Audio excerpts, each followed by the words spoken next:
आता लहान मुलांसाठी ट्रॅफिक एज्युकेशन गार्डन मीरा भाईंदरमध्ये हा विशेष उपक्रम आता राबवला जातोय। मंत्री प्रताप सरनाईक यांच्या हस्ते उद्घाटन करण्यात आलं। तर मुलांना वाहतुकीचे नियम समजण्यासाठी हा अनोख्या पद्धतीचा आणि कौतुकास्पद उपक्रम आता राबवला जातोय। आज गिल्बर्ट शेठच्या माध्यमातून काहीतरी शहराला द्यावं असा माझा मानस होता आणि आजचा दिवस मला मिळाला। हे ट्रॅफिक गार्डनचं काम पूर्ण झालं होतं आणि वाहतूक कोंडी किंवा वाहतुकीवर काही समस्या जर असतील तर त्या कशा मात करायच्या म्हणून ट्रॅफिकचे आमचे काही पोलीस असतील, आरटीओचे आमचे अधिकारी असतील, शालेय विद्यार्थ्यांना महाविद्यालयीन विद्यार्थ्यांचे या ठिकाणी धडे देतील। काही जर सिनियर सिटीजन्स किंवा काही लोकांना अजून काही शिकायचं असेल त्याचे धडे दिवाळीच्या सुट्ट्यांमध्ये देण्याचा आम्ही प्रयत्न करतोय।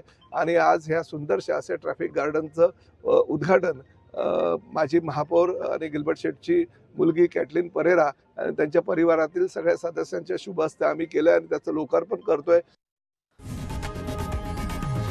लोकशाही मराठी ऐका, पहा, जागरूक रहा।